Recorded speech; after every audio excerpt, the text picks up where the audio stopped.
Chegamos no 10º, esse é emblemático, esse é especial, e hoje eu vou estar com uma pessoa que eu tenho grande estima, eu conheci há muitos anos, já vão fazer 10 anos, então assim, o 10º episódio tinha que ser com ele, não podia ser outra pessoa. É o André Oliveira, superintendente da Promenade, uma das maiores empresas que tem no nosso mercado, e eu vou já passar a palavra para ele se apresentar e a gente vai bater um bate-papo super leve aí, falar de condomínio, falar mal dos outros e vamos em frente. Perfeito. Meu nome é André Oliveira, sou superintendente do Grupo Promenade. A Promenade ela existe há 38 anos, né? Começou lá atrás, né, junto com a Gomes de Almeida Fernandes, era uma house da Gomes de Almeida Fernandes. A gente, num primeiro momento, a gente trabalhou os residenciais com serviços de grande porte na Barra, né, os primeiros, Waterways, Mundo Novo. E depois, né, a gente hoje, vamos se contar a história muito tempo, né? Mas hoje o grupo ele é composto por 4 empresas. A Promenade é a parte hotéis, temos hotéis no Rio, em Belo Horizonte e Bonito, Mato Grosso do Sul. Temos a Promenade Restaurante, né, que cuida dos nossos restaurantes, serve café da manhã, almoço e jantar, tá? Nesses hotéis, com exceção de Minas Gerais, quando a gente assumiu esse hotel no Savassi, já tinha um restaurante e a partir desse momento esse restaurante passou a fazer, né, café da manhã, almoço e jantar para os nossos hóspedes. Temos a ProHome, que trabalha com uma conta pool, né, com as administradoras tradicionais do Rio de Janeiro. E temos a Promenade Consultoria, que trabalha não só os residenciais com serviços de grande porte na Barra e na Zona Sul, como também os corporativos, Centro e Belo Horizonte.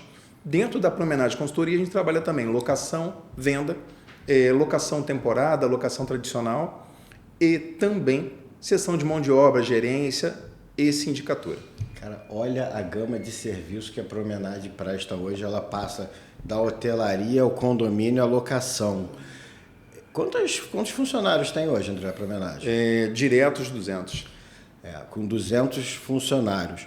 E aí, se a gente entrar na sindicatura, né, que eu acho que é a área que o André hoje em dia atua mais, o que a experiência do hotel, da parte de hotelaria, traz para vocês empregarem no condomínio? A questão de hotelaria faz com que a gente analise um cliente, né, como um cliente à parte hotel. Então, a intenção é que a gente entregue um diferencial a esse cliente, um plus, um algo mais. É isso que a gente busca quando a gente faz a sindicatura Promenade. Porque você já está acostumado a tratar um hóspede, um condômino, nada mais é do que um hóspede permanente. Então, eu acho que faz todo sentido quando a empresa tem uma pegada de hotelaria, inclusive. Acho bem interessante. Agora, me explica como é que você caiu nesse mercado de condomínio, André? Porque eu costumo dizer que são para poucos, esse mercado é para poucos. Eu costumo dizer que beira quase um masoquismo, né, trabalhar na área condominial. Durante 10 anos, eu trabalhei na parte de locação de imóveis, né, quando numa empresa, uma amiga, né, que fazia o financeiro dessa empresa, né, a gente teve uma pessoa que saiu da área condominial e ela me indicou. No primeiro momento, eu fiquei muito chateado com essa minha amiga. Eu falei, caramba, condomínio, aquilo é uma área de doido, eu trabalho com locação, eu não quero. Fora, né? Eu vou dizer era uma empresa familiar, eu vou dizer pro dono que eu não quero. E o dono me convenceu a iniciar, disse que daria todo o suporte, né, e eu iniciei. Nesse momento que eu iniciei, a gente teve a gerente financeiro que saiu e logo depois o gerente DP. Ou seja, até se reestruturar a empresa, né, todos os problemas que poderiam acontecer, aconteceram. Ou seja, eu aprendi a forceps, a área condominial. Eu acho que aprendi um pouco mais foi do que? Eu entendi que meu trabalho não termina quando eu repasso uma demanda. Eu tenho que acompanhar essa demanda até a conclusão, porque quem vai responder sou eu. É verdade. Então, isso foi fundamental para mim, até para galgar voos mais altos depois que eu iniciei na área condominial, mas foi a partir daí. Mas como é que você chegou na superintendência? Eu, durante muito tempo, trabalhei e dessa empresa eu cheguei ao cargo de gerente de condomínios. Depois dessa empresa, eu fui trabalhar na Base Software, né, que é uma empresa de sistema que era a maior do Rio de Janeiro, né, ela tinha hegemonia, eram poucas as administradoras que tinham um sistema que não fosse o Base Software de administração de condomínios, né, até pela questão do sistema da conta pool, chamada conta bolão também. Então, é um sistema onde as administradoras, ela tem uma conta corrente única, tá? E faz a gestão dos saldos e pagamentos dos condomínios, recebimentos, receitas e despesas. De todos. Exatamente. E aí fui trabalhar nessa empresa, eu fiquei um ano mais ou menos na base de software e decidi voltar para o mercado. Eu fiquei com saudade das assembleias. Pode parecer louco, mas eu fiquei com saudade das assembleias. Eu gosto também. Eu gosto muito quando chego naquela assembleia, sabe, aquele clima tenso, desculpa a expressão, mas quase chegando às vias de fato. E você consegue, mesmo quando você tem uma assembleia dividida, e você no final da assembleia vir tanto um lado A quanto um lado B, te parabenizar pela condução da assembleia. Eu acho que isso me motiva. Eu acho que esse é o nosso maior ponto em comum. Eu adoro fazer assembleia. Sim. E se não tiver uma confusão, eu falo que na próxima vai outro advogado que eu não vou não. Porque, pô, ninguém não teve uma ofensa, pô. Isso aí pra mim não serve. Exato. Então, eu voltei para o mercado, falei que ia voltar para o mercado, só que quando eu já estava entre 3 administradoras, né, com propostas, uma síndica de um prédio em que eu administrava nessa administradora, disse o seguinte: olha, não aceita nenhuma proposta, eu tenho um convite para te fazer. E aí ela me fez uma proposta 5 vezes maior do que as demais e eu fui parar no Península, fazendo a gestão de um condomínio. Legal. Né? Ali eu entendi, tá, que a gestão de um condomínio, principalmente condomínio de grande porte, envolve uma gama de fatores, né, que a gente, no lado da administradora, desconhecia. E aquilo trouxe um plus, né, para o meu lado profissional em si, né, e foi muito bom esse tempo que eu fiquei ali gerindo o condomínio. Entrei em janeiro de 2012, em março teria uma assembleia, mesmo assim aceitei o desafio, ou seja, se mudasse o síndico podia olhar para mim e falar: olha, tá fora. Beleza, você era gerente aqui, mas eu tenho a minha pessoa de confiança e eu perderia o emprego, mas eu aceitei o desafio. A gente conseguiu mudar aquele condomínio em um ano e reelegemos a síndica. Foi quando me convidaram para assumir a gerência geral da ProHome. Assumi a ProHome em março de 2013. A ProHome, ela é uma empresa do Grupo Promenade. Ela foi instituída em 2010, a gestão de condomínios começou em 2011, em 2013 ela assumi e fiz 13 anos agora de Grupo Promenade. Pô, que legal. Há 2 anos atrás fui convidado para auxiliar na consultoria, né, e depois surgiu a possibilidade de assumir a superintendência. Eu estou há 2 anos aí, né, fazendo tanto a gestão da Promenade Consultoria quanto da ProHome. Tá. O André é um exemplo, gente, de que tem espaço para crescimento para todo mundo. Você não precisa começar de cima. Você vê, ele começou como gerente e hoje é superintendente de uma empresa com essa gama de serviços, que é a Promenade, que, enfim, dispensa comentários. Agora, você tem que lidar com muita gente, né? E como é que você lida com a gestão das pessoas? Porque hoje em dia você tem um cara muito motivado, você tem um cara pouco motivado, você tem um cara engajado, o cara que não está engajado, outro que fala mal de você, outro que... Como é que você lida, como é que você desenvolve a sua liderança nesse sentido? Olha, gerir pessoas, eu acho que mais do que nunca, né? Eu sempre fui uma pessoa que botava a mão na massa. Não deixa de ser hoje o André, independente do cargo que ele vai ocupar. Eu acho que você tem que motivar as pessoas dando exemplo. Eu lembro quando a gente fez a mudança, né? A ProHome, ela começou muito pequena na Promenade, né? Ela não dava lucro quando eu cheguei e a gente passou há alguns anos a distribuir tanto lucro quanto a empresa principal. E eu lembro que uma vez a gente estava fazendo uma mudança, teve um crescimento, a gente estava fazendo uma mudança e eu, como gerente geral, peguei a mesa, né? Comecei a ajudar na mudança, pegando mesa, etc. Aí um dos rapazes falou assim: não, senhor André, você não pode fazer isso não, você está pegando a mudança. Eu falei: rapaz, a gente está junto em qualquer sentido. Por que eu não posso ajudar na mudança? A mudança é para nós, a gente vai para um lugar melhor. Vamos comemorar esse crescimento. E, eu estou muito feliz aqui em fazer essa transição. Então, as pessoas não conseguem entender. Eu acho que primeiro você dá exemplo, depois você cobra. Primeiro você dá condições, ferramentas, depois você cobra. E é assim que eu ajo na base do exemplo. Não, é porque é importante, e mais, né? Eu estava conversando em outra oportunidade com um gerente de condomínio e me falou a seguinte frase: condomínio adoece as pessoas. E eu vou te dizer que eu não discordo plenamente, não. Eu até sou filiado a esse entendimento. É muito difícil manter a inteligência emocional. Você sabe que quando a gente criou um laço, foi numa assembleia, que nós fizemos a assembleia tensa pra caramba, aí eu presidi essa assembleia, foi bem quando terminou, o André virou pra mim e falou assim: manda seu e-mail que eu vou te mandar a ata. Eu falei assim: como assim tu fez a ata? Não, eu faço a ata enquanto tá rolando a assembleia. Eu falei: pô, mas tava uma gritaria do cacete aqui, cara. Aí o André virou pra mim e falou: não, mas isso não me abala. Aquilo ali me pegou tão forte que eu falei assim: como é que isso não abala esse cara, bicho? Preciso aprender alguma coisa com isso. Então, assim, foi bem legal, assim, pra mim. Foi logo nos primeiros anos que a gente se conheceu. Eu lembro até hoje. Nós saímos da Assembleia, você tava de Uber, aí voltou comigo de carro até aqui a Barra. E dessa Assembleia eu falei assim: pô, cara, realmente é um exemplo que a gente tem que seguir. Então, o exemplo tá aí. Eu acho que você tem que ser profissional. Você tem que dar o seu melhor naquilo que você se propõe a fazer, mas você não pode deixar que isso te abale.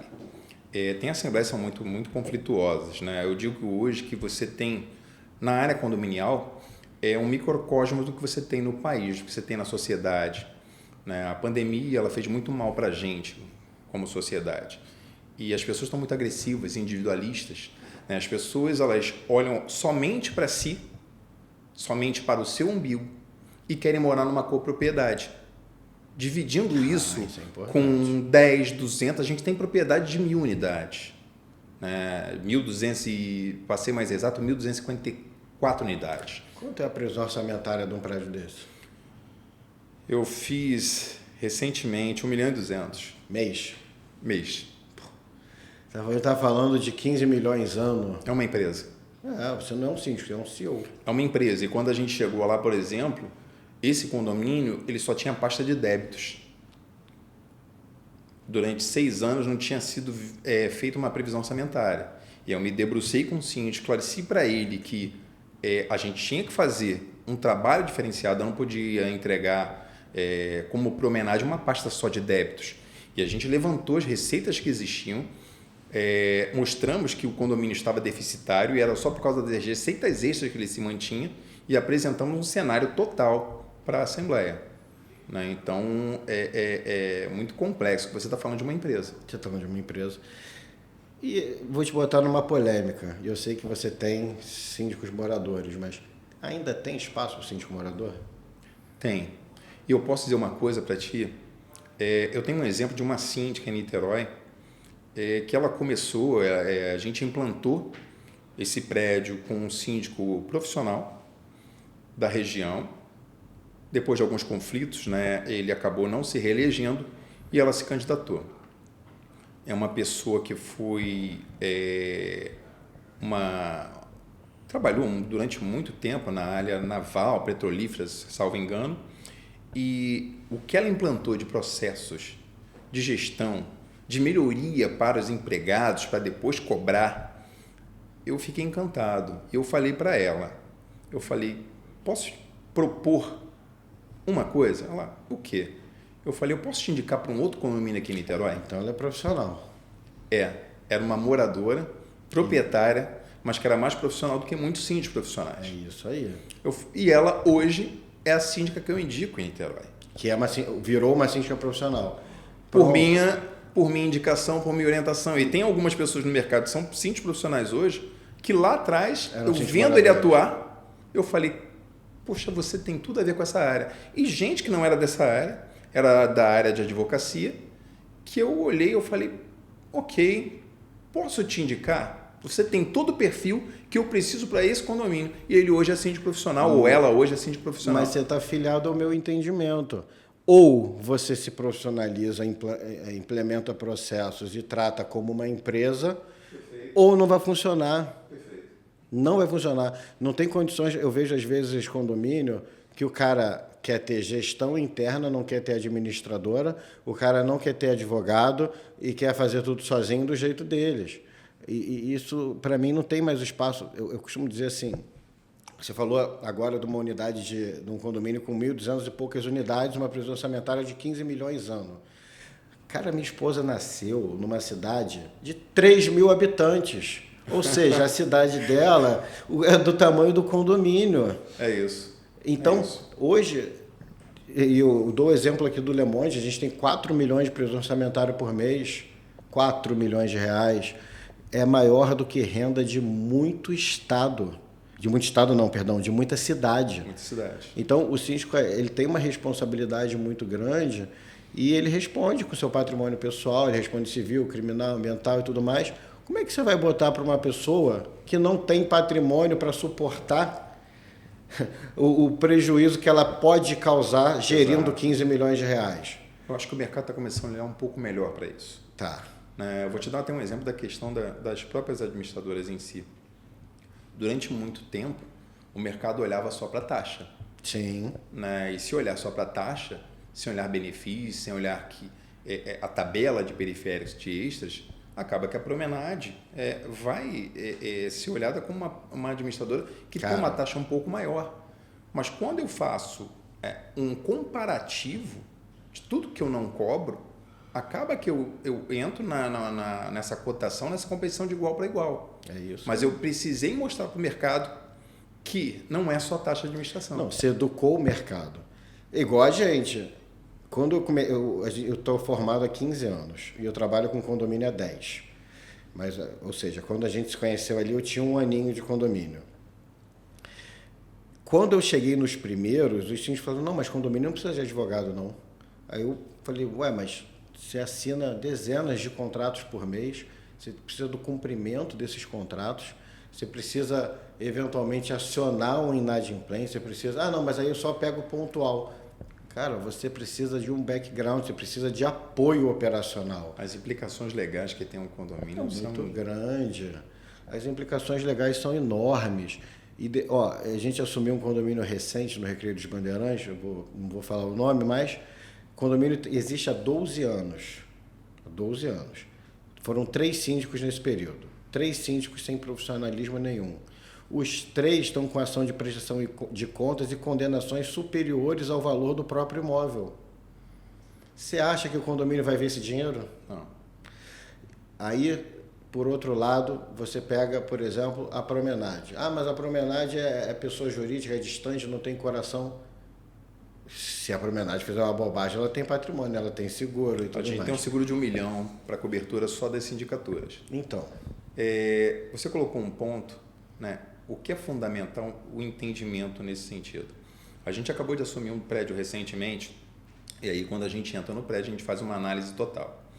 O que eu verifiquei verificando as atas dos últimos 10 anos? Eu gosto de fazer uma leitura das atas anteriores. Primeiro, passaram ali 3 sindicaturas, entre sindicaturas profissionais ou de moradores, e houve uma decisão em 2019 a 2020, se eu não me engano, de que o valor X deveria ter aplicação.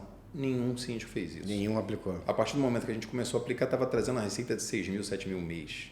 Eu sou então advogado desse condomínio. Multiplica isso ao longo de 6 anos. Eu trabalho com você lá. Eu sei disso, eu estava nessa assembleia. A outra questão você tem aí, nesse condomínio, a gente levantou porque a decisão de contratação de terceirização, anteriormente a Promenade assumir a sindicatura, ela era pautada apenas em preço.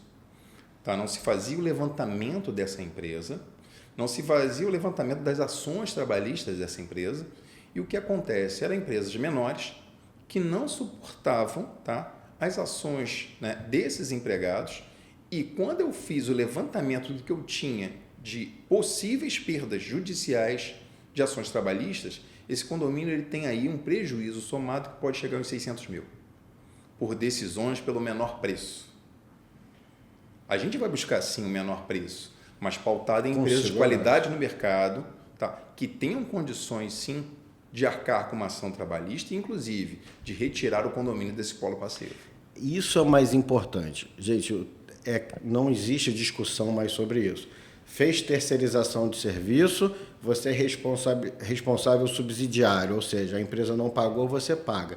A empresa te oferece um preço pequenininho, não aguenta suportar a pressão do dia a dia, fecha as portas. Quem paga? O condomínio. Então, você vai ter que fazer essa análise o tempo todo. Você sabe que nós temos um robozinho aqui no escritório.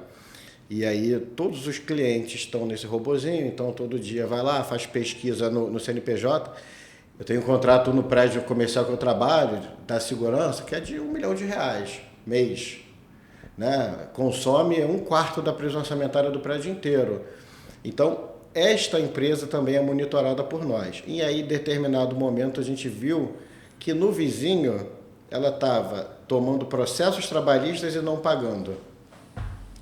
Eu avisei ao síndico, falei, seu prestador de serviço terceirizado está apresentando os documentos direitinho, está cumprindo tudo, mas no vizinho ele já está tomando o processo e não está pagando. O síndico tomou a decisão de trocar a empresa. É saber ler esses sinais. Eu tive uma situação de um prédio, né, que havia um conflito, uma divisão muito grande no prédio, e aí eu preferi por entregar a sindicatura e me mantenho como administrador até hoje. E nesse prédio, né, essa terceirizada, eu verifiquei que eles estavam tendo problemas com o pagamento de benefícios dos empregados, uma empresa grande. E aí eu já alertei os meus gerentes para começar a controlar essa empresa nos outros contratos. E já começar a fazer as cotações, porque eu não posso gerar um prejuízo para o condomínio. Eu tenho que ler esses sinais. Isso faz parte de uma metodologia de trabalho. Não adianta o famoso chorar pelo leite derramado. Você precisa olhar antes, né? Então, o básico do básico do básico é só pagar a nota se você recebe os documentos fiscais e que isso esteja no contrato. Perfeito. O grande problema é que as pessoas achavam que assinar contrato é igual você assinar qualquer documento, igual você assinar uma procuração, e não é bem assim. Então, você tocou num ponto interessante do menor preço. A gente acompanhou um condomínio certa vez que ele se baseava no menor preço. E as cotações que ele fazia era por profissionais de limpeza sem adicional de insalubridade. Tá? A convenção coletiva até diz que não é devido, salvo se mexer no lixo, salvo se o condomínio tiver características de um lixo urbano, que é o caso. Então, não todos os funcionários, mas aqueles ali que limpavam o banheiro do clube, da área comum, faziam jus do adicional. Nunca foi pago. E por que nunca foi pago? Porque sequer o condomínio pedia nas cotações esse tipo de pagamento.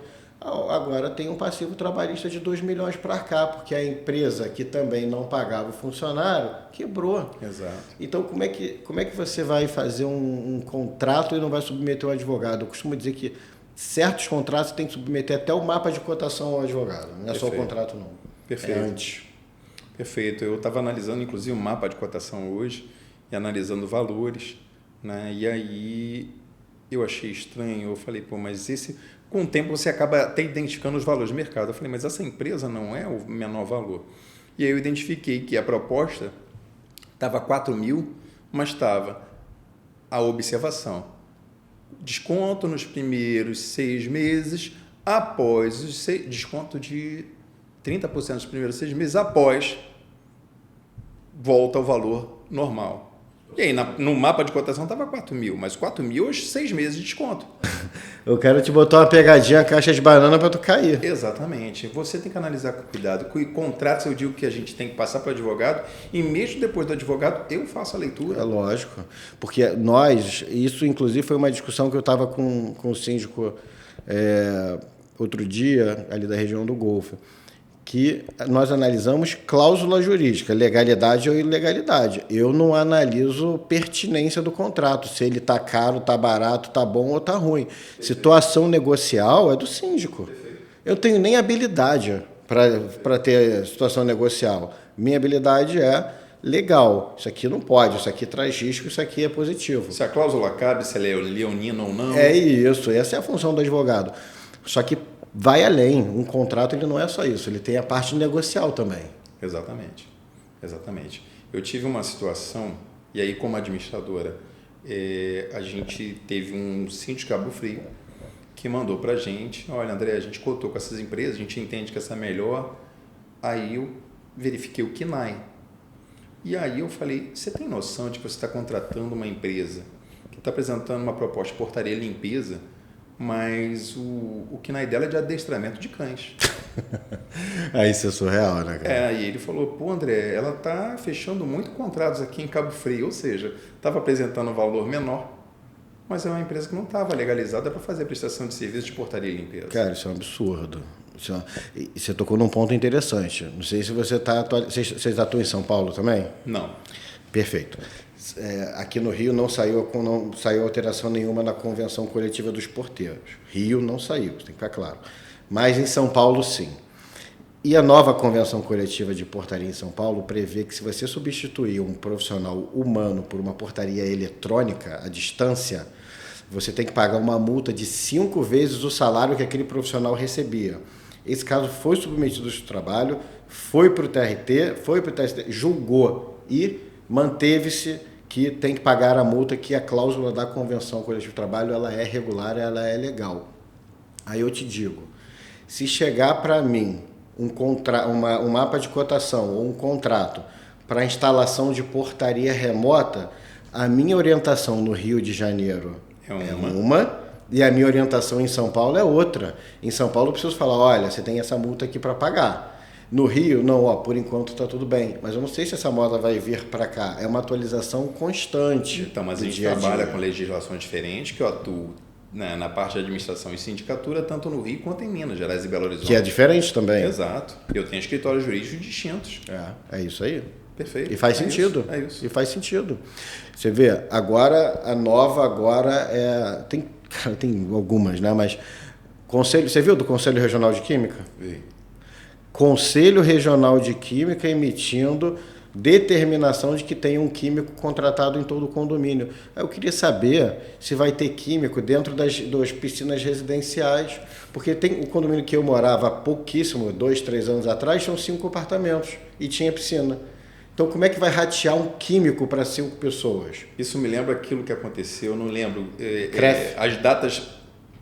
A gente está numa dinâmica tão rápida, tão urgente de tudo, que eu estou começando a me fugir da questão das datas. Eu acho que foi 2019 que o CREF exato, é a mesma determinou caso. que a gente tinha que ter um profissional de educação física nos condomínios.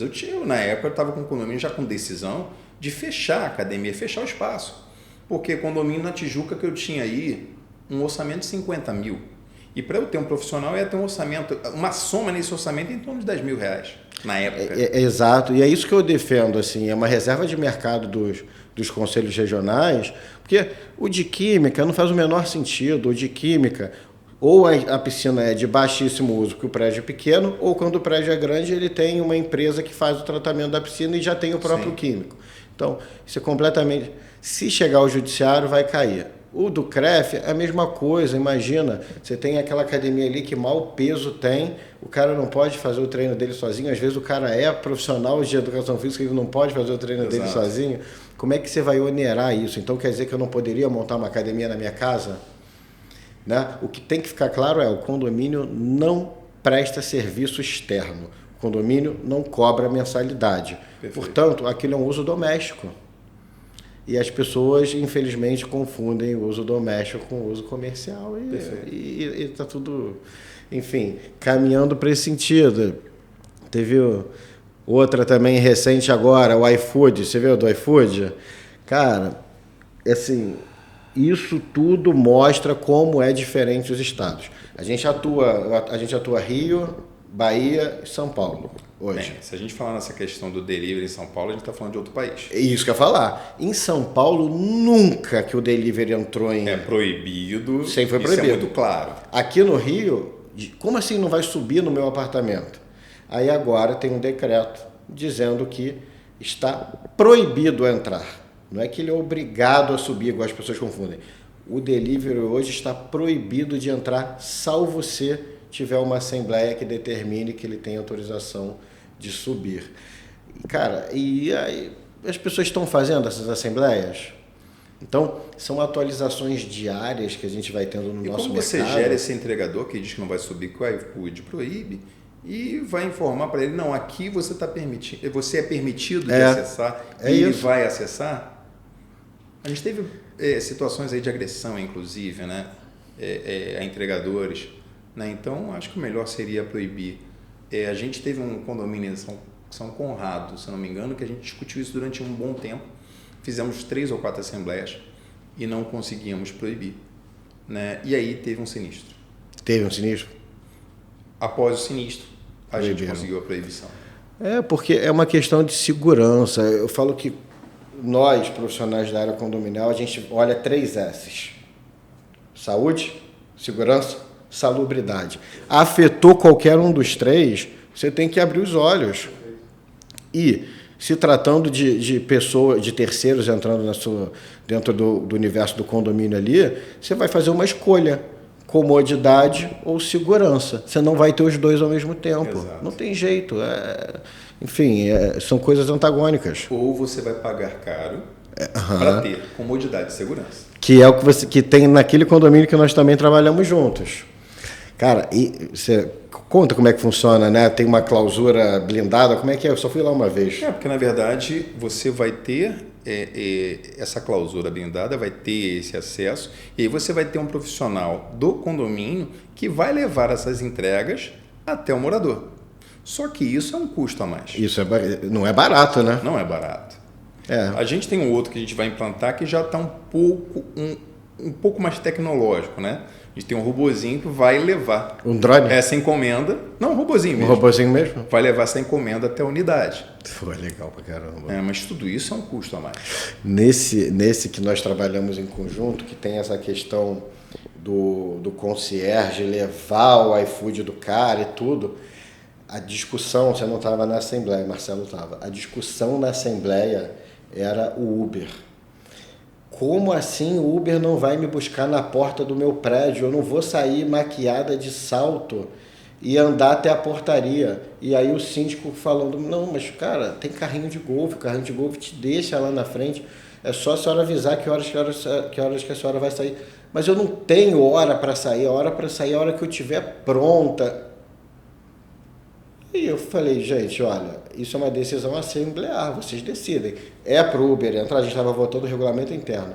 E aí as pessoas entenderam que não, até porque nesse condomínio especial ele tem um plano de segurança homologado pela incorporadora. Então, a entrada seria descumprimento do plano de segurança que faz parte do book do empreendimento, Exato. Faz parte do que as pessoas Foi compraram. amplamente debatido desde que a gente iniciou a concepção do projeto desse Vocês empreendimento. ajudaram ali, né? A Promenade ela fez toda a consultoria de concepção do projeto desde lá, né, do lançamento, antes do lançamento. Cara, e vocês trabalham com bastante lançamento, né? Sim. É a especialidade da Promenade, né? Implantação. Implantação, eu costumo dizer que ou ela vai te coroar como herói, ou ela vai te derrubar e você vai virar o pior do mundo. E um dos grandes, aliás, tem 2 grandes vilões na minha concepção, eu queria te ouvir, na implantação, que o primeiro deles as pessoas não sabem qual a diferença entre o síndico, entre a administradora e entre a construtora. Então o cara está com um problema na unidade dele de vazamento, ele vai reclamar com o síndico. Isso não tem nada a ver com isso, mas você tem que de alguma forma acolher o condômino. E a segunda coisa são os distratos, né? Tem um estudo que é bem interessante, que ele mostra que cada apartamento vendido na planta, ele normalmente tem 3 proprietários até o proprietário final. Um cara compra, distrata, outro compra, distrata e vem o final. E quando acontece isso, as construtoras costumam colocar nos seus contratos de promessas de compra e venda uma cláusula dizendo que o condomínio é de obrigação do promitente comprador. Quando o cara distrata, e principalmente judicial, quem paga? Ninguém, porque a consultora diz que está amparado por contrato e o cara que está devolvendo o apartamento fala, não vou pagar condomínio no negócio que não é meu. Forma-se inadimplência. Então, o mais natural de condomínios de implantação é a inadimplência. Como é que você lida com esses 2 casos? Na verdade, vamos então falar do primeiro caso. A questão da implantação em si é muito bom se deixar bem claro. E aí, os informativos constantes, separando os atores. A responsabilidade da administradora, a responsabilidade da sindicatura e a responsabilidade da incorporadora construtora. Isso é fundamental. É praticamente educativo mesmo. Como é que você faz quando os caras falam que você está ali para defender a construtora? Na verdade, isso acontece. A Promenade ela trabalha com a implantação ao longo desses 38 anos. Né? Então, o que eu coloco sempre a partir do momento que o condomínio está entregue, eu estou ali para defender os direitos do condomínio. O que é importante, que muitas vezes, né, um condomínio insatisfeito não entende, é enquanto eu conseguir dialogar, enquanto eu conseguir trazer benefícios, manter reparos, etc., da construtora no condomínio, judicializar é o pior dos mundos. A partir do momento que eu judicializo, eu paro qualquer obra em andamento dentro desse condomínio, claro. Qualquer reparo que venha sendo feito. Se eu conseguir dialogar, perfeito, eu vou manter e cobrar nos canais devidos. E você trouxe um ponto bacana. Sobre isso, por exemplo, nós ficamos muito atentos aos prazos de garantia, tá? Sobre isso. O Tribunal de Estado do Rio tem um mecanismo que se chama Sejusc, que é o Centro de Mediação e Conciliação. Ali, se você manda um e-mail relatando o seu caso, abre-se um número de processo judicial, bota as duas partes numa mesa de mediação e ali as pessoas conversam. Então, enquanto está em garantia, a gente vem sempre que não consegue amigavelmente, a gente tenta o amigavelmente plus, que é via Sejusc, porque gera uma ata de processo. A ação é a última instância. A ação é a última instância, até porque é caro. Exatamente. E aí, você já me viu fazendo isso. Normalmente, o que os advogados fazem? Ação de obrigação de fazer ou ação indenizatória? Valor da causa, 10 milhões de reais, porque uma obra em condomínio é alta. E se não ganhar a ação inteira? Sucumbência, 10%, 1 milhão de honorários na cabeça. Olha o prejuízo. Olha o prejuízo. Nós, quando tem esse tipo de situação, eu faço uma cautelar de produção antecipada de provas, emito laudo judicial, perco, infelizmente, 6, 8 meses para fazer isso, e com um laudo judicial eu cobro só o que o perito do juízo já entende como devido, não cobro nada além disso. E tiro o risco do condomínio. São estratégias jurídicas. São estratégias, só que o advogado que ele está ali na sede, ele só olha, 10 milhões de valor da causa, eu vou ganhar 10% de honorário. Ele não pensa que o cliente dele pode ser condenado se tiver uma sucumbência recíproca ou se perder a ação. Exatamente. Tá? Então, isso é relevante. Outro caso também, cláusula arbitral. Cara, eu vi um advogado entrar com uma ação para questionar vício construtivo, 7 milhões de valor da causa, tinha cláusula de foro de arbitragem. Ele não viu. Caramba. E o processo foi extinto e o juiz condenou em 10% do valor da causa, 700 mil reais de honorários para o advogado da construtora. E agora? Como é que faz? Entendeu? Então, não tem, André, espaço mais para o não profissional no nosso mercado. Amadorismo, não. Não tem. Não tem. Não tem. E a inadimplência? Bem, a questão da inadimplência, você falou desse limbo entre a construtora e o comprador quando há um distrato.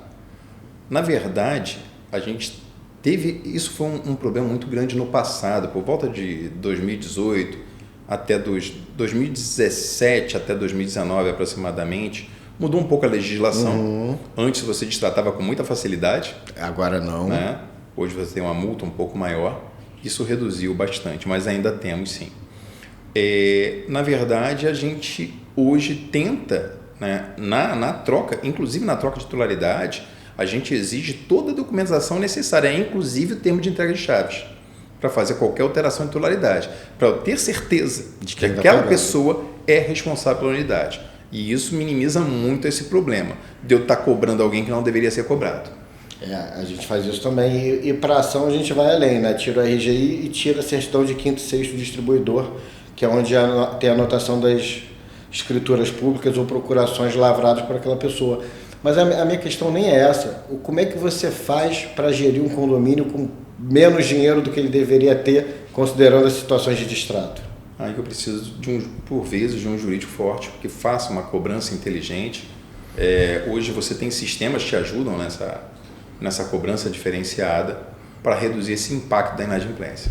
Porque não tem outro jeito, né? Não tem. E não é porque eu estou de frente para você, mas hoje, né, quer queira, quer não, eu tenho, né, como referência essa cobrança. Então, é nosso forte, mas nós decidimos ser disruptivos no mercado. Eu tenho um setor de cobrança, eu tenho um call center que faz isso, composto por não advogados. Olha que curioso, todas as pessoas do meu call center de cobrança, eles vieram ou de cobrança de cartão de crédito, ou de vendas. Então, a gente trata o devedor como um cliente. Fala com todo respeito, com todo carinho, mas com firmeza e, eu costumo dizer assim, com intensidade. Então, quando a gente assume um condomínio novo, eu falo, aviso para o síndico, olha, alguém vai reclamar da gente, porque nós vamos cobrar e vamos mesmo. E vai ligar 10 vezes, e vai ligar 20 vezes. Então, isso tem que acontecer e é isso que garante a recuperação de inadimplência tão vultuosa que a gente faz. E você vê, assim, os prédios de vocês estão na nossa mão. Cara, o retorno que a gente dá para você em velocidade é muito alto. E uma outra questão, você falou da inadimplência em si. Eu estava numa situação recente num condomínio em que foi questionado, né, por que o síndico ia assinar procuração específica para ação de cada unidade, se não poderia assinar uma procuração única. E eu expliquei para eles que, na verdade, o síndico, né, seja ele morador, profissional, ele conhece os proprietários e sabe aquele proprietário que passa por um momento na vida que todos nós podemos passar. Uhum. Um momento de perda, seja de trabalho, situações financeiras que ele atípicas, né? E ele chega num momento que ele, infelizmente, se torna inadimplente. Mas é um cara que sempre honrou com o seu compromisso, ele quer pagar. E aí ele vai procurar para fazer uma negociação. Esse, eu posso fazer uma negociação e não entrar com uma ação judicial de cobrança. E tem aquele outro que paga porque não quer pagar. É o cara que vai trocar de carro todo ano, vai fazer festas no próprio condomínio. Exatamente. E não vai pagar a cota condominial. Esse tem que entrar com mais força. E o síndico tem esse conhecimento. Então, por isso que a procuração é específica para cada unidade. E tem que e ser, não uma procuração desse geral jeito. para que o escritório faça a cobrança judicial. E você sabe que o que é mais difícil na nossa posição é que o síndico ele é impedido de fazer renúncia de receita. Então, eu não posso tirar juros, eu não posso tirar multa. Convenção. Não posso, muito menos correção monetária, que é a recomposição do poder de compra da moeda. Eu não tenho margem. A minha única margem para negociar é prazo e os nossos próprios honorários.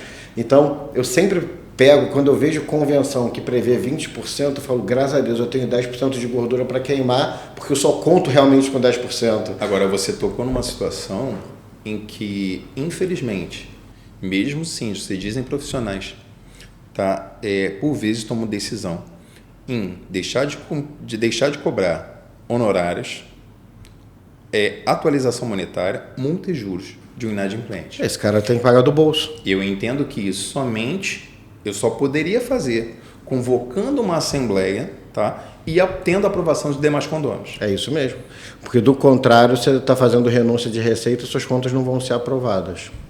E eu, como síndico, não posso fazê-lo. Eu respondo por isso. Com patrimônio pessoal, inclusive. Teve um caso bem interessante num condomínio que tinha 1 milhão de inadimplência, 950 mil da incorporadora. E a incorporadora, vendo o condomínio com a corda no pescoço, uma inadimplência de 50% no mês, como é que vive? Chegou e falou, não, eu pago à vista se tirar a multa. Não precisa tirar os juros nem a correção, tira a multa. Aí, os 2%, né? Os 2% da multa. Eu falei, tudo bem, vamos convocar uma assembleia, vocês não podem votar porque estão inadimplentes. Perfeito. E cheguei na assembleia e falei, olha, gente, nós estamos nessa situação aqui, 50% de inadimplência, o condomínio vai ter que tomar uma decisão. A gente aciona a incorporadora para receber, mas nós não temos o dinheiro para pagar as custas. A gente vai ter que pedir uma gratuidade de justiça, juiz nenhum dá gratuidade de justiça para o condomínio e vai mandar fazer cota extra. Segunda hipótese, para nos sustentarmos com essa receita a menos, a gente fecha a academia, fecha a piscina, fecha todos os serviços e só reabre quando tiver dinheiro. E a terceira opção a gente aceita negociar tirando a multa, mas vocês como assembleia isentando o síndico completamente dessa renúncia de receita, não podendo jamais a conta dele deixar de ser aprovada por isso, e foi assim que seguiu. Perfeito. E assim que o condomínio ganhou a vida lá em 2018. Perfeita composição. Eu cheguei a ter um condomínio que a gente teve 70% de inadimplência. 70? Nunca vi 70. Pela construtora. A gente tinha uma cota de R$150, mas tinha uma cobrança de inadimplência de mais 300. A gente, ano passado, devolveu 2 milhões para os condôminos. Devolveu o dinheiro para os condôminos? Devolveu. A gente recuperou essa inadimplência, né, mas esses 2 primeiros anos foram de muita luta. Mas não pra tinha gerir um condomínio nessa situação. Não tinha melhoria para fazer com esse dinheiro, não? Então, na verdade, é uma decisão dos condôminos. A partir do momento que você repatria, né, faz a repatriação desse valor, você tem que convocar uma assembleia para definir qual é a destinação. Né? Isso aí tem obrigatório de AGO. Exato. E aí a assembleia decidiu por devolver esse valor, porque foi um aporte de inadimplência. A partir do momento que a construtora passou a vender as suas unidades ou, né, ela deu como dação de pagamento para muitos outros fornecedores já vi esse caso. Com os quais ela estava em dívida, o que aconteceu? É o melhor dos mundos quando essa construtora vende unidades. Sim, ela Por isso tem que eu não posso impedir essa venda, porque a partir desse momento, essas 2, 3 unidades que nunca pagaram cota condominial passam a pagar. E eu vou continuar cobrando esse para trás da construtora. Né? Então, com esse valor que entrou e tendo já uma inadimplência reduzida, eu pude fazer a devolução. E você sabe que uma estratégia muito boa de recebimento hoje em dia os cartórios só lavram escritura com declaração de quitação condominial. Construtora, você quer vender sua unidade? Me paga aqui meu boleto. Se você quiser, você até já manda para o promitente comprador, ele paga e desconta do que ele te deve. Mas eu não vou te dar a declaração sem você pagar, não. Cara, e a gente consegue recuperar muito. Eu tive uma decisão atípica, ainda estou olhando, um condomínio que é o mall aqui na Barra. Me surpreendeu. A pessoa comprou no leilão, tá? E no próprio documento que ela apresentou, ela não é responsável pela dívida pretérita. Então, é uma decisão nova, atípica, e eu, inclusive, vou analisar isso com o jurídico. Eu achei bem complexo isso. Tem muito. O que aconteceu certamente foi que a dívida, vamos lá, isso que o André trouxe é bem legal, gente. Isso são 2 situações que isso pode acontecer. Uma, quando você compra no leilão da trabalhista, da vara federal de imposto e tudo mais, que vala que as dívidas do imóvel vão se subrogar o preço, ou seja, o preço que você pagou vai quitar tudo, e aí se você não foi ágil ao ponto de cobrar antes condomínio, você fica sem. E a outra... Tem outros credores. Porque tem outros credores. Esse valor da venda, ela não é suficiente para pagar todos os credores. Exato. Então, isso é uma situação que pode acontecer. Foi lá, leilão, não aguentou pagar todos os credores. E a outra situação que pode acontecer, e aí que por isso que nós temos tanta preocupação com a evolução e andamento dos processos, o débito condominial ficou mais caro que a unidade. Quando acontece isso, imagina que a unidade vale 300 mil, foi arrematada por 200. Tinha de débito condominial 250. Não é que os 50 deixam de ser devidos, mas eles perdem a característica de um débito com garantia do imóvel. Ele vira um débito que a gente chama de quirografário, que é um débito sem garantia. Você não vai receber nunca. Não. E eu estava conversando até com a gente, né? Eu costumo dizer eu tenho contato com a maioria das administradoras, eu digo que a gente não é adversário, né? Não é inimigo, a gente é adversário. É isso aí. Né? E o mercado é amplo para todo mundo, né? Eu estava conversando com um deles de uma situação de um imóvel no centro que hoje ele tem ali, acho que 40% de inadimplência.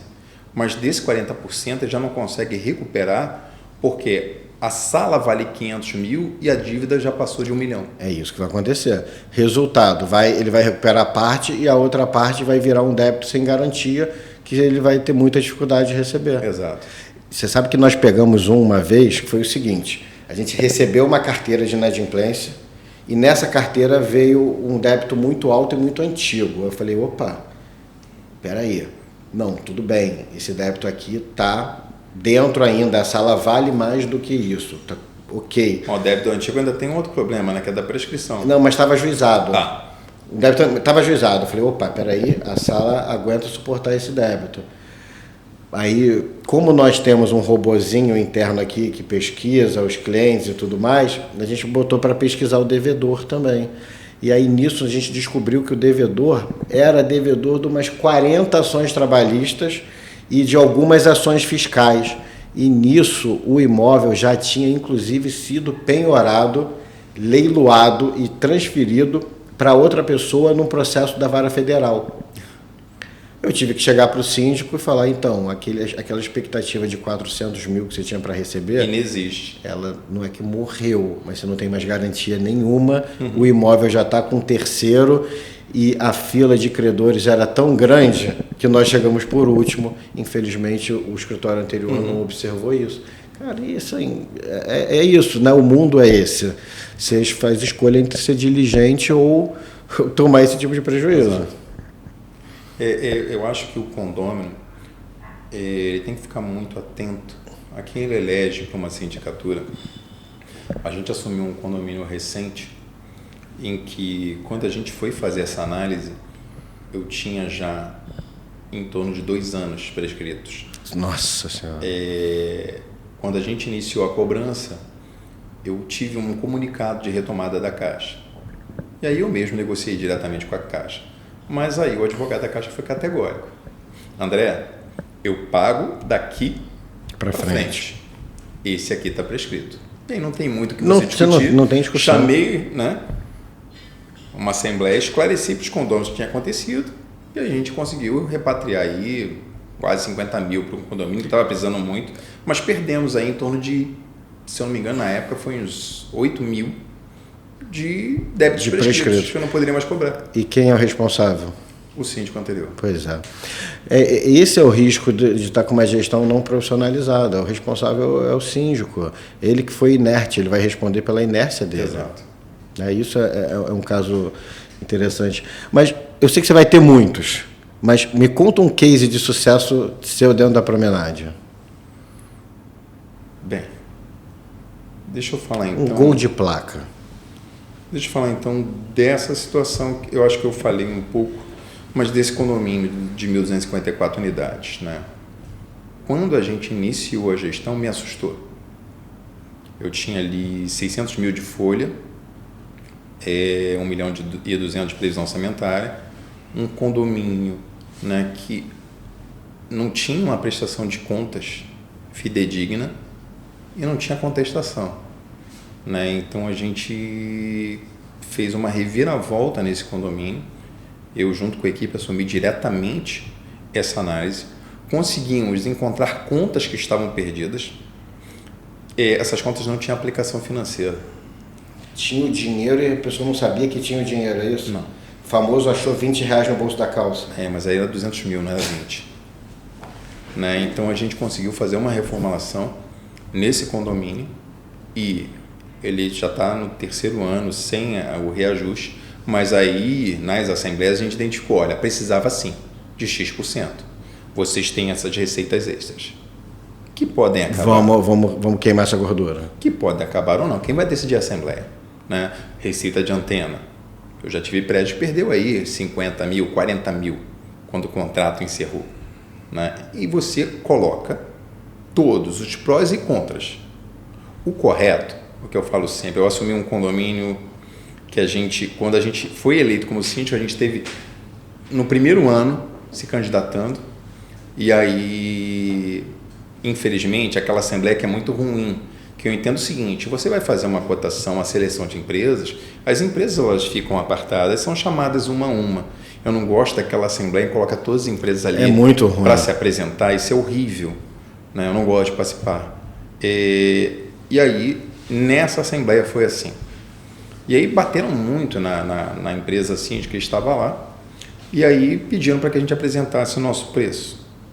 Aí eu falei o valor, aí um dos condôminos, que era conselheiro na época, falou assim, puxa, mas seu valor está bem mais alto que a empresa que está aqui. Eu falei, mas desculpa, senhor. Já está satisfeito?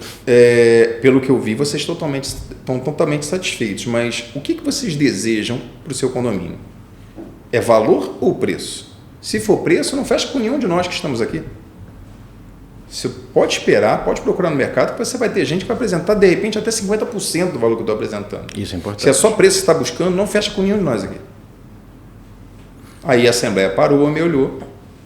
Depois, outra coisa horrível, né? Eles abriram para que a empresa que estava sendo praticamente massacrada cobrisse a menor proposta. A empresa ficou. Um ano depois... tive um novo contato com esse condomínio. André, a gente queria que você apresentasse proposta, você consegue de repente reduzir? Eu falei, não, deveria aumentar. Porque GPM, PCA deveria aumentar. Mas faz o seguinte, cara, eu gostaria de realmente de assumir essa gestão. Eu vou manter a mesma proposta do ano passado. Cara, Murilo, quando eu me debrucei sobre as contas, eu falei, caramba, eu vou ter que convocar uma assembleia para a revisão da previsão orçamentária e propor um aumento de 26%. Porra. Cara, eu falei, eu vou ser massacrado. Aí chegou lá, eu falei da necessidade do aumento de 26%, e a Macondônia falou assim, olha, é um absurdo. Nenhum de nós teve esse aumento que você está propondo. Eu falei, senhora, eu tenho certeza de todos vocês tiveram muito mais do que isso.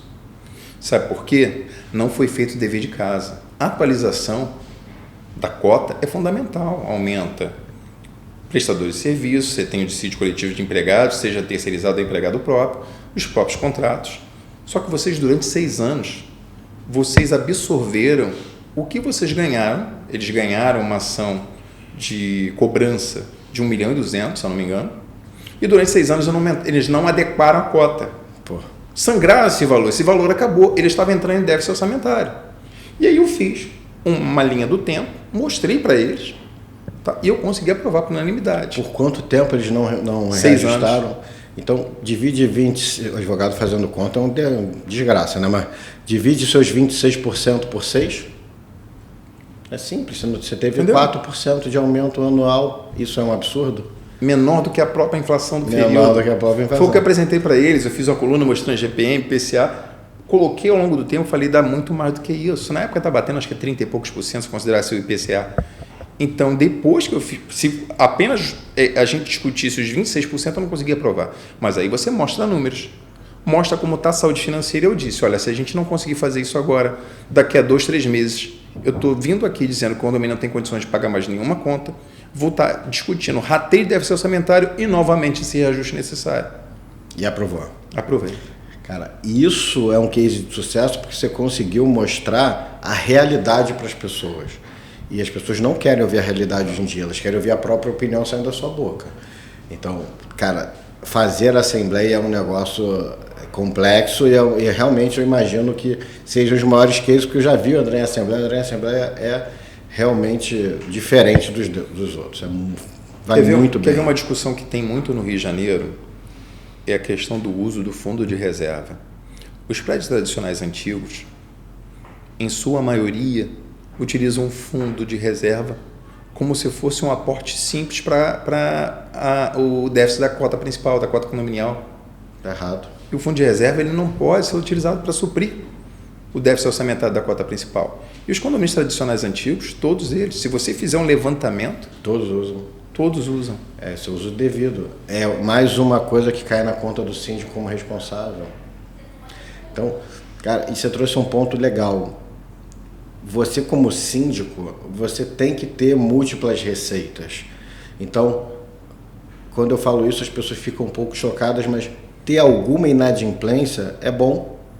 Por quê? Se não fosse bom, não existiriam bancos. O banco vive de juros. E o que a inadimplência te traz? 2% de multa, 1% de juros, em média 0,5% de correção monetária. É uma dívida caríssima.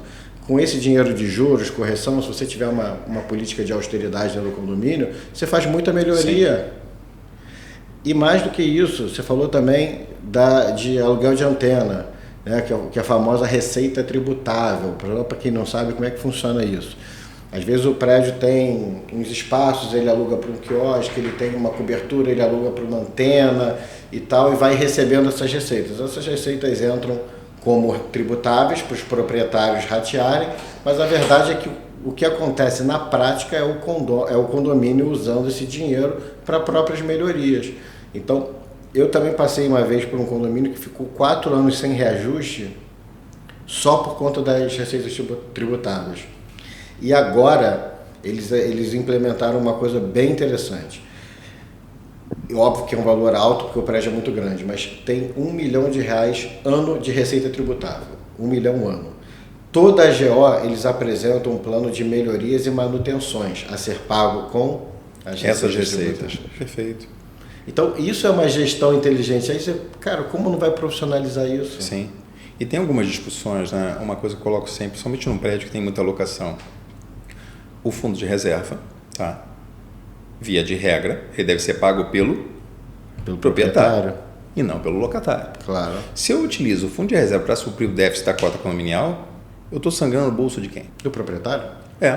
Porque é uma reserva do proprietário do qual o locatário não contribui. Entendi o que você quer dizer.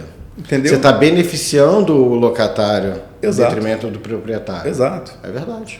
Entendeu? Então são questões que a gente leva à discussão, porque às vezes a gente chega numa assembleia que os condôminos têm esse entendimento e estando como síndico, como administrador, a gente atua muito mais como administrador, né? Eu tenho que levar essa informação para os condôminos, porque por vezes vão tomar uma decisão errada. E isso é uma questão interessante, embora não seja de competência sua como condomínio, o cara que tem que fazer a gestão do próprio contrato de locação, só que eu acho que passar a informação adequada é o nosso papel. Exato. Comunicar adequadamente é o nosso papel. Então, esse case que você trouxe é fantástico, eu acho que é muito o papel do comunicador, que o síndico é, em primeira etapa, um comunicador, da pessoa que tem preparo emocional, porque às vezes eu já vi o síndico falar, cara, eu ia explicar isso, mas foi tanta confusão que eu nem falei nada. Eu falei, como assim tu nem falou nada, cara? Você tem que falar. Então, de fato, é um case. E, André, a gente acabou nossa pauta aqui, indo para o final, eu queria que você deixasse uma mensagem para os clientes da Promenade, para os seus condôminos e para quem quer ingressar nesse mercado. Perfeito.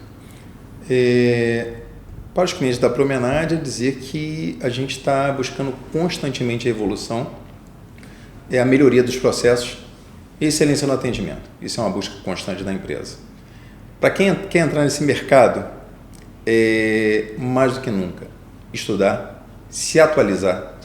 O mercado condominial ele tem cada vez mais obrigatoriedades.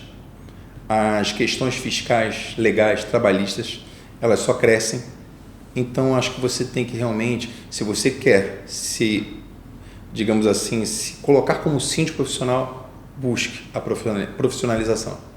É isso, André. Obrigado. E mais uma, complementando a dica do André, busque um advogado bom. Eu acho que eu conheço um. André, obrigado. Tamo junto, irmão. Um abraço.